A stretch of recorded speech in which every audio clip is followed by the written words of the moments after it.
Alright, I finally got some time to sit down and do another in theory video. And, well, in theory part 3, yesterday or the day before, I'm not sure which. Well, could have been a few days ago. Anyways, I rearranged all my binders. The blue binder is my designs of random things, household objects, trailer design, building a air-powered engine, steam engine. That one's dirty. I've had that page for years. Shotgun shell fishing tool. Showed that on the first video.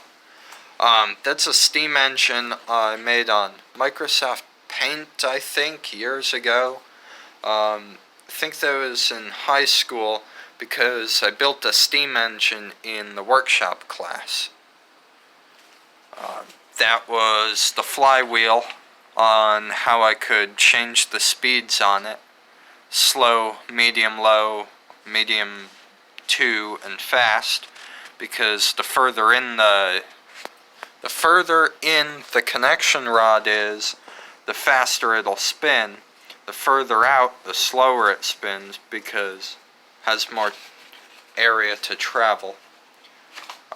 That's the first blueprint for it, one of the dirty ones. Alright, but on to today's topic. I was designing tiny house. I'm trying to push my channel away from guns and stuff and more towards family-friendly things, because Lego Man sounds like something a kid would search up to play with Legos. So, today's topic is tiny house. Going to be using pallets to make the walls on the trailer. Have 4x4 posts everywhere that it needs a support. Cross beams, which are 4x4s going over the top, so the walls don't fall inwards. Inside of the pallets, I'm going to stuff it with insulation. I went to Lowe's like a week or two. I don't know. I think I went to...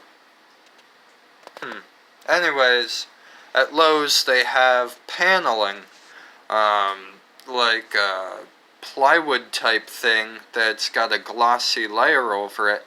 Super thin and lightweight. It's pretty cheap if I remember correctly, but it's a lot cheaper than sheet metal that my friend is trying to get me to think about buying for it. But nope, sheet metal is too heavy, too reflective, and it's like $16 for 1 foot by 1 foot by 10 feet, I think. $16, Abishan Hardware. Not sure. I'll have to check my notes and stuff. Anyways, this is the design, because I was going through my trailer and looking all around it. Right there is a step that folds out. That's built into the trailer. On all four, on the underside, it has stabilizing posts that fold outwards. I thought that was pretty cool. Has a hook for a bicycle rack or a motorcycle rack, or whatever kind of storage thing I want to hook on the back. But the main design is have pallets going across for the walls, and then 4x4s holding everything up and together. Stuff the pallets with insulation, put the cheap paneling on the outside, more cheap paneling on the inside, waterproof it before it gets to be winter. And I was thinking, bricks on the back with a wood stove, that would be pretty heavy. So I'm going to have to look at what other things I could put in place of bricks. I'm thinking some of that sheet metal, or I'll look around, because I don't want it to be on wood, and I don't want the metal from the wood stove to be touching wood directly, because that would be a fire hazard.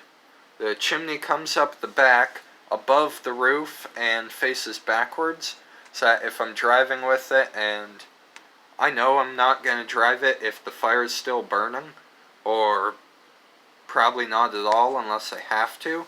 But the chimney's at the back so that it doesn't catch embers on the roof and light it all on fire. So you can see this is the layout Mark 1, or the first design, because I drew this out thinking where things would go. I have the bed up front, the door here, a counter, nightstand, space rug, or one of those small carpets that you have like a doormat thing. Like that kind of carpet. I have to take out the trash. But the 55-gallon water drum that's on the lift with a valve and siphon hose or whatever, that is too heavy. So if I'm driving down the road with it, or if I unhitched the trailer and set it there, all the weight from the wood stove, the water drum, and the storage counter table whatever thing is going to push down and it's going to flip upwards. So I moved on to design number 2, rearranged it.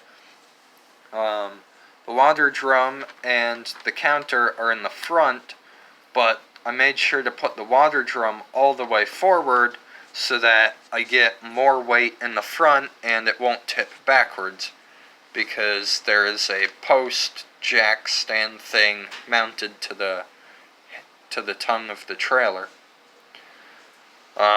I put the bed on the back because it's lightweight.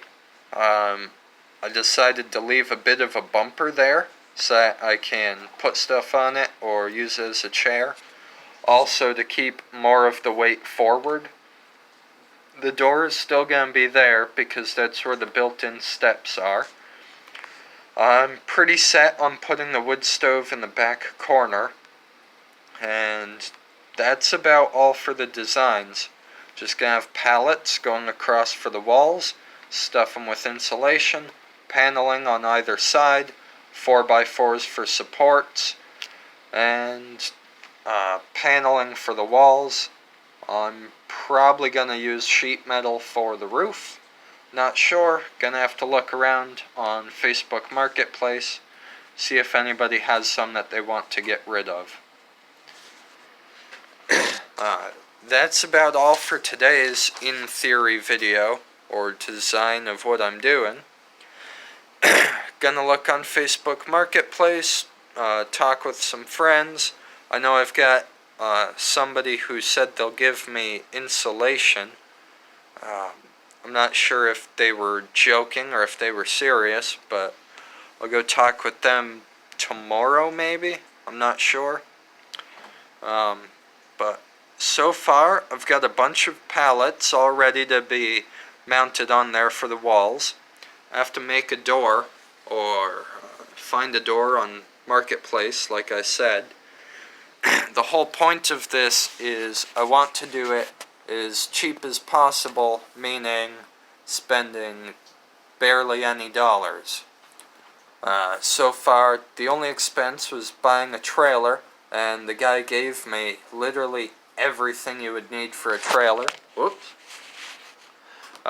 Gave me a few ratchet straps, the hitch and mounts for my car. He gave me, well, brand new tires he put on there, even though they're kind of dirty. A couple pieces of plywood, that kind of stuff. But the guy was really nice, and it was very cheap. After that, I'm probably going to have to buy a wood stove off Marketplace, or see if I can make one. 55-gallon drum, I don't think anybody gives those away. Might be able to talk to a 4-H teacher down in Westport, where I used to go for 4-H and the fair and stuff. Or I'll buy one of those on Marketplace. I think they're like $30. The bed I can build. All the storage cabinets I could get at yard sales, because basically just a dresser. 4x4s might be the most expensive part, unless I'm able to talk to the guy that's going to give me insulation. and see if he's able to find cheaper 4x4s, because he does construction. That's pretty much the layout of the tiny house. I haven't done much working on it, just sizing up pallets, seeing how many I'll need, doing math for what goes where. And I'll see you next time. My phone's about out of storage.